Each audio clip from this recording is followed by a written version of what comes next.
Elamma sagaro karo le garanna chisre.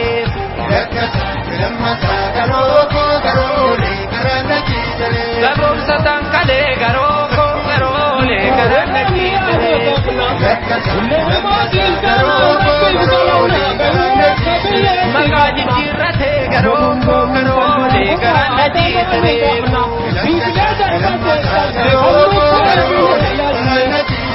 Oromia kale garo le garanna chisre.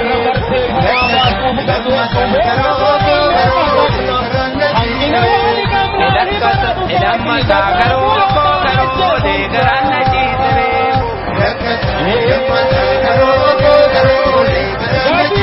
Manne gudda rama garo le garanna chisre.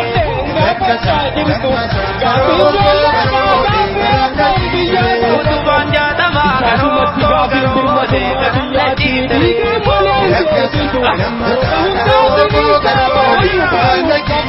Onni dale garo le garanna chisre.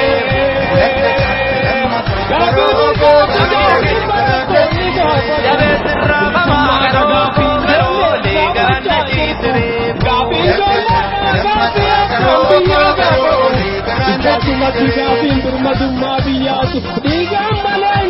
Kantiya sochoi kambal lapsayu, kankaba sochoi kankipaji man. Jajare potota chiri iti, wazakan shakiri inji panu keji, wazakan shakiri inji panu keji.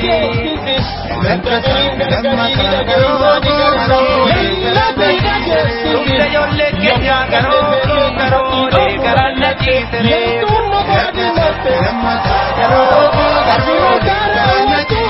Ishembalo putu garo le garanna chisre.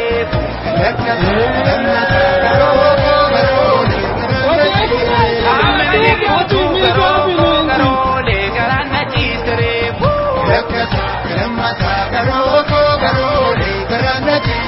Oromia mia garo le garanna chisre.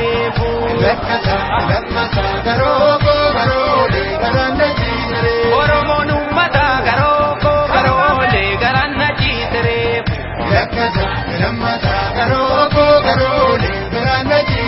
Mirgana mantukne garo le garanna chisre.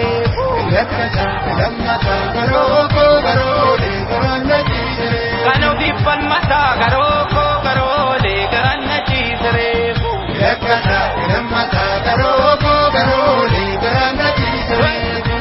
Kakallatu kunche garo le garanna chisre.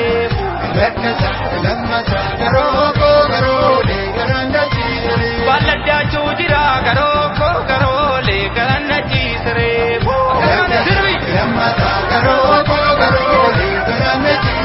Uno che rompate garo le garanna chisre.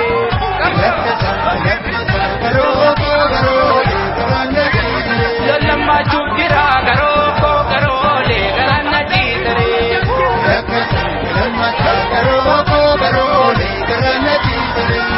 Elakasa elamma sagaro le garanna chisre.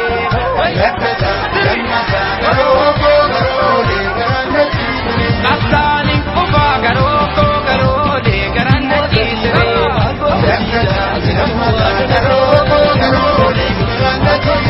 Oromo wasade garo le garanna chisre.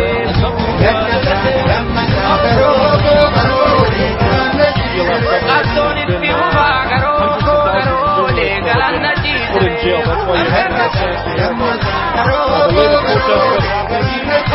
Che rompe il tomba garo le garanna chisre.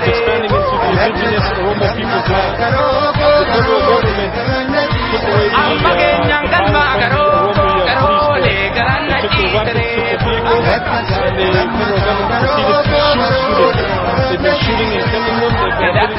Elamma sagaro le garanna chisre.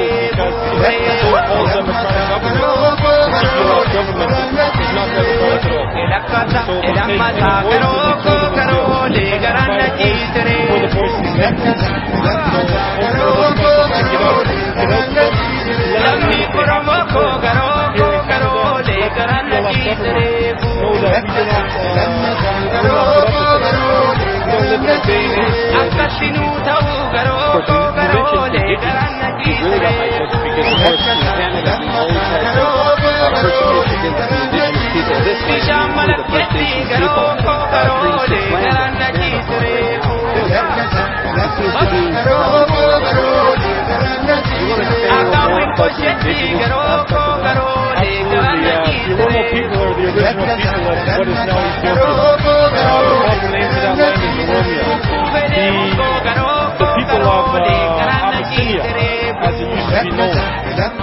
north. In the late 1800s, they expanded into what is now modern-day Ethiopia with the help of Britain at the time. So, of course, they didn't have weapons, whereas the Amhara and the Tigrayan tribes were given weapons from the west. With these new weapons, they went into the land, they started slaughtering in the millions. Within a 5-year period, there was 5 million Oromos killed. All of this has been silenced.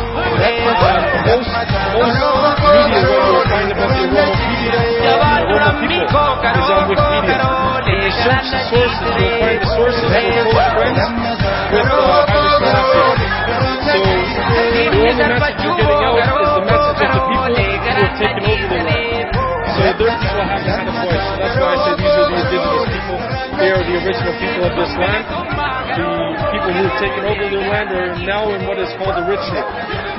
So this news is hard to find because they jailed the journalists, they jailed the voice of the Oromo people, they killed them, they tortured them, and they protest what's happening, and then they take money from Western. Protest the land expansion of Addis Ababa. It was expanding into the indigenous Oromo people's land. The federal government took away the power from the Oromo police force. They took their weapons, took their vehicles, and they told them to continue to shoot Indians. They've been shooting and killing them, they've been putting them in jail, and let the jail numbers. So the reason we're going to take that is so all democratic government, the TPLF government is not democratic government. So they take any voice, they throw them in jail. They don't provide a voice for the indigenous people. They don't want their message to get out to them, to let them know that they have control. The TPLF government know that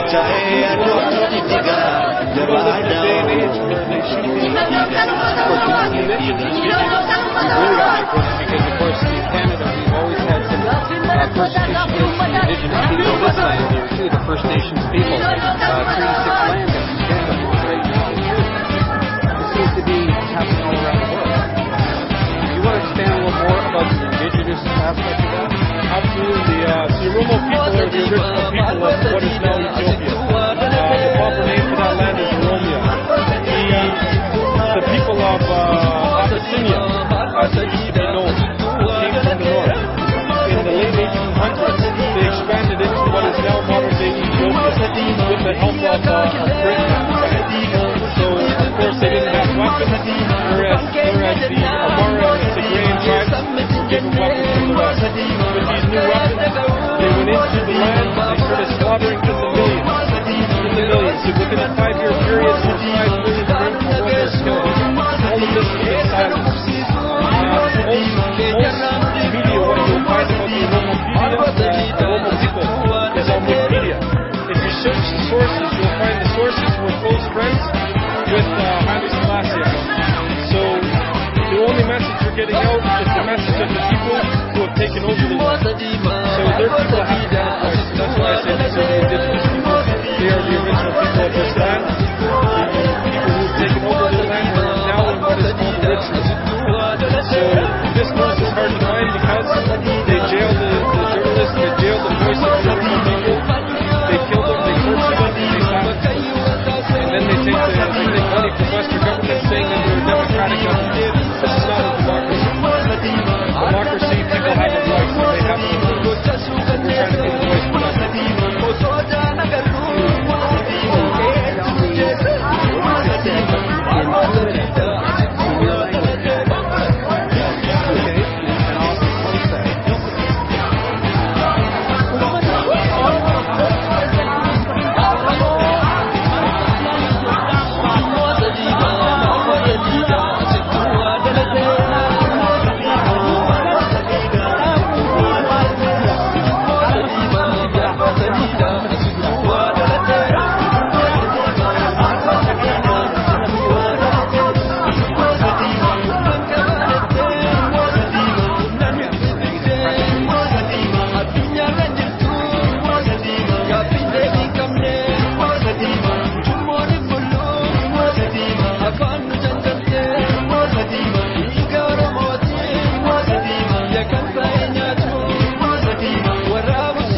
Sila dunia galana bule, nuna godana gosa kumaka gari du dirarajal.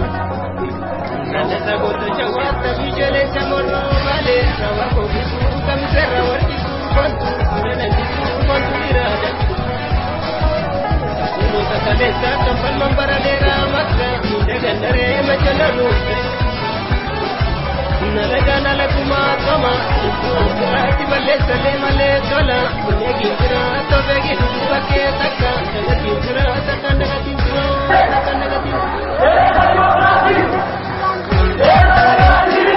Paranomo ini ada. Paranomo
ini ada.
Walqabadhuu ka'ee suuritti naa bu'u humni wal keessatti doomsuun kun kan biyya abbaa keerraa akka fedhe jiraattu boonni wareegamee kan bilisummaa kan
Udah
arrangaltu boreera Afaan bartuu sholee arrangaltu Maaree arrangaltu boreera ni waan keessa laalii sholeedha arrangaltu Maaree arrangaltu boreera Ka'uutiin billikee sholeedha arrangaltu Maaree arrangaltu boreera ni goota kee laalii sholeedha arrangaltu Maaree arrangaltu boreera Kamuutiin sinni kee sholeedha arrangaltu Maaree arrangaltu boreera Morma saalii haalii sholeedha arrangaltu Maaree arrangaltu boreera Olii kaafamtiisaa sholeedha arrangaltu Maaree arrangaltu boreera seenaa keessa yoomuu sholeedha arrangaltu Maaree arrangaltu boreera hunda teenya boosaa sholeedha arrangaltu Maaree arrangaltu boreera afaan fartuu sholeedha arrangaltu Maaree arrangaltu boreera afaan fartuu sholeedha arrangaltu Maaree arrangaltu boreera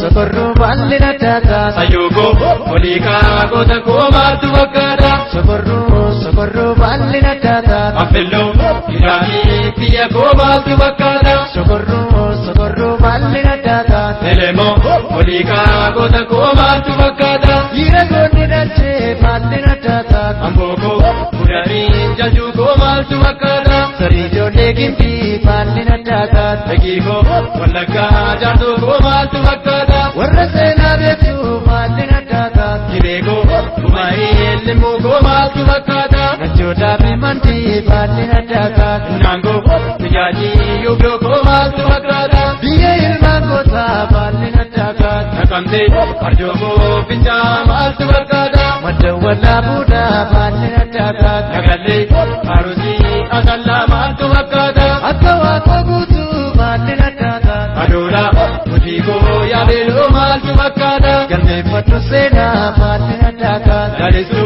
biyako oromia mal tu bakada sokorroo baalli na taataa Dalisu biyako oromia mal tu bakada sokorroo baalli na taataa Kotako tadasa shawako mal tu bakada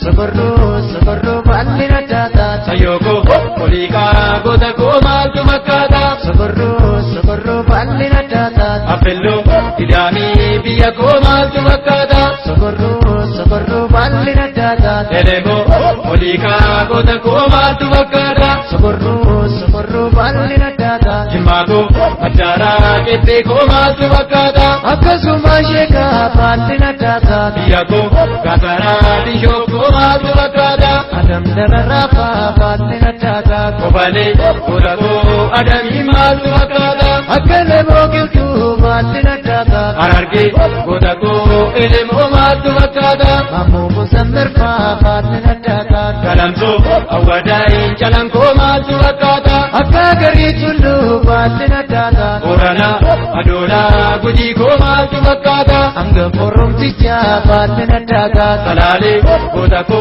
tadasa mal tu bakada akka abbaa gammachiis baalli na taataa Edelle Oromo ya yugo matu bakada galmeeffadhu seenaa baalli na taataa Koreko ababura batuko matu bakada sokorroo baalli na taataa Dalisu biyako Oromiya matu bakada sokorroo baalli na taataa Dalisu biyako Biyya Afrika untuk ina minarga Biyya Afrika untuk ina minarga isi Oromia makansi Biyya Afrika untuk ina minarga Biyya Afrika untuk ina minarga isi Oromia makansi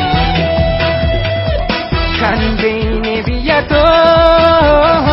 kootu si barsiisa qabeenyi uumamaa Kache korrachisa badatu tumde jirenya adunya pinti goda fakkinya badatu tumde jirenya adunya pinti goda fakkinya ajuda si arge biya tugutate ala banke fanno Opina mawamu Ajuda si arke Biya tugukati Ala bangke tanno Opina mawamu Barnota barani bersinita Kube bangkina Iyuma balisu biyara Namindi pujilan dikira Biyatia beha Biyatia beha Biyatia beha Biyatia beha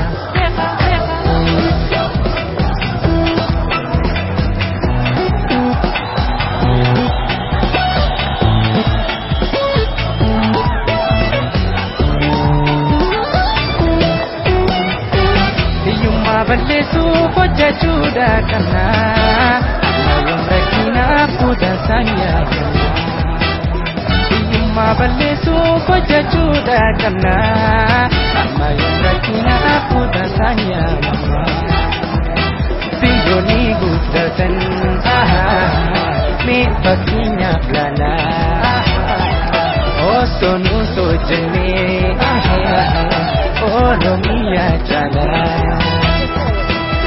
Barnota barani bersihna Kube bangkina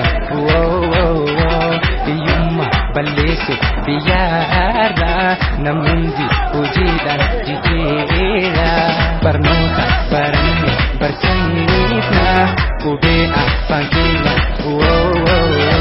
Iyuma balesu biyara Namundi pujilan jikira Ajuda si arke Biya tugukate Ala bangke fanno Opina mawamu Ajuda si arke Biya tugukate Ala bangke fanno Opina mawamu Bakuma jitu kai Dina biyumma kuzadai Bakuma jitu kai Dina biyumma kuzadai Bakuma jitu kai Dina biyumma kuzadai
warra biyya alaa warra biyya keessaa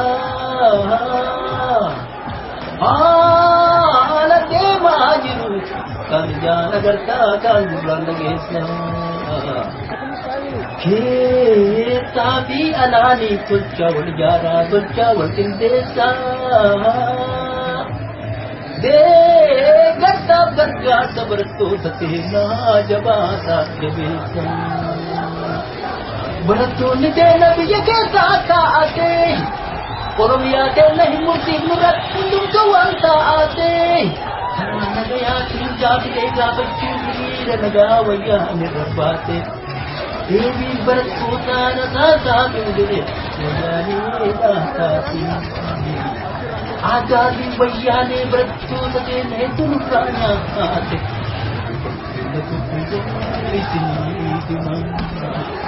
ilma namaatii fi loowwan yoo aana kannaalee eekuma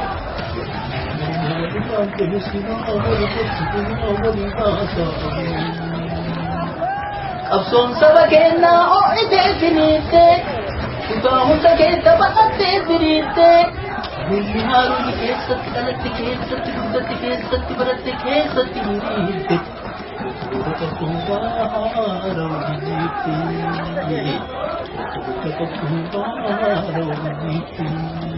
amma kanaan booda qabsoon saba keenyaa maramtee hin teetu amma kanaan booda qabsoon saba keenyaa maramtee hin teetu bakka galma geettu hattoonni teenya qalamaaf dabtaraan diinaan lolaa jirti rasaasa hin geettu bakka isin hommaaltee yaa ilmaan Oromoo warri qawwee baatan warri biyya eegdan yaa ilmaan Oromoo warri qawwee baatan warri saba eegdan haalli jijjiirame akka hunduu beeytan Oromiyaa teennaa gurguramtee dachiin Oromiyaa teennaa gurguramuu dachi akkaataa garagalchi ani eenyuun lolaa mataa kee gaafadhu diinaaf jira kan kee gargarii baafadhu eegalii saba kan kee cinaa hiriirii gaafadhu gaafii saba keetii wal wajjin gaafadhu ammaa saba keetii barbaadii baafadhu yaa dhaabbotii teenna dhaabbotii siyaasaa warra biyya alaa waa hunduma dura dursa walii gala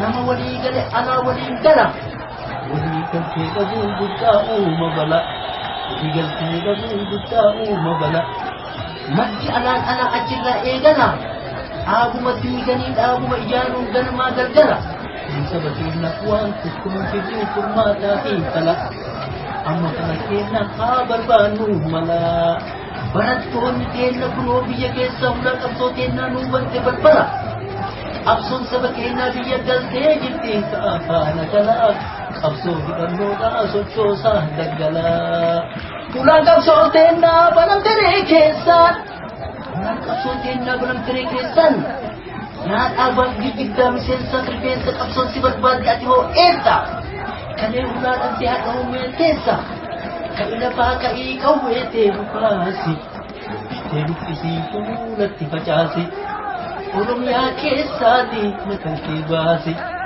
Oromiyaa keessaatii na kan kee baase